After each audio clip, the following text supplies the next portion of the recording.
গণপরিবহন বন্ধ থাকলে যেমন অনেক সমস্যা, গণপরিবহন যদি চালু করে দেয় তাতেও তো অনেক সমস্যা। আপনার কি মতামত? গণপরিবহন বিকল্প কোনো ব্যবস্থা চিন্তা করতে হবে, কারণ গণপরিবহনের সাথে যারা জড়িত আছে শ্রমিক শ্রেণীর লোক, তারা অনেক মানবতার জীবনযাপন করতেছে। আপনি কি মনে করেন অন্যান্য সেক্টরের লোক মানবতার জীবনযাপন করতেছে? সবাই করতেছে, তার মধ্যে তারা বেশি মানবতার জীবনযাপন করতেছে। কারণ আমাদের মার্কেট খোলা, দোকানপাট খোলা, সব কিছুই খোলা, কিন্তু লোকজন আসতে পারতেছে না। তো বিক্রি হচ্ছে না নিশ্চয়ই? না, বিক্রি আমরা করতে পারতেছি না। আপনারা তো মানবতার জীবন আমরা অনেক ক্ষতিগ্রস্ত হচ্ছি। দেশের বৃহৎ স্বার্থে আসলে একটা পরিস্থিতি মেনেই নিতে হয়।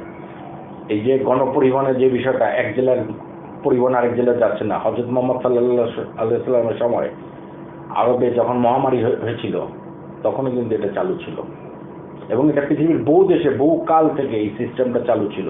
লকডাউন হয়তো এত সুন্দর করে লকডাউন বলতো না। যদি গণপরিবহন এখন চালু করে দেওয়া হয়, ঢাকা থেকে চট্টগ্রাম, ঢাকা থেকে বরিশাল, ঢাকা থেকে রাজশাহী, ঢাকা থেকে নওগাঁ, আপনি নিশ্চয় থাকুন কিছুদিন পরে আপনার জেলায় লকডাউন দিতে বাধ্য হবে কঠোরভাবে, এবং আপনার আশেপাশের মানুষগুলি মারা যাবে করোনায়। অন্তত ভবিষ্যৎটা ভালো রাখার জন্য হলেও এই সময়টা কিছুটা কষ্ট করতে হবে। আর ঢাকায় যেটা আমি বলি, ঢাকার নবপুরে যারা ব্যবসা করে, আমি ইলেকট্রিক সেক্টরের মানুষ, ওদের কথাই বলি, ঢাকার বাইরে থেকে অর্ডার হচ্ছে এবং ট্রান্সপোর্ট খোলা আছে, ট্রান্সপোর্টে তারা দিচ্ছে। লোকাল মার্কেট, যেমন যদি উত্তরার কথা বলি, উত্তরায় মার্কেটিং করতে আসে কারা?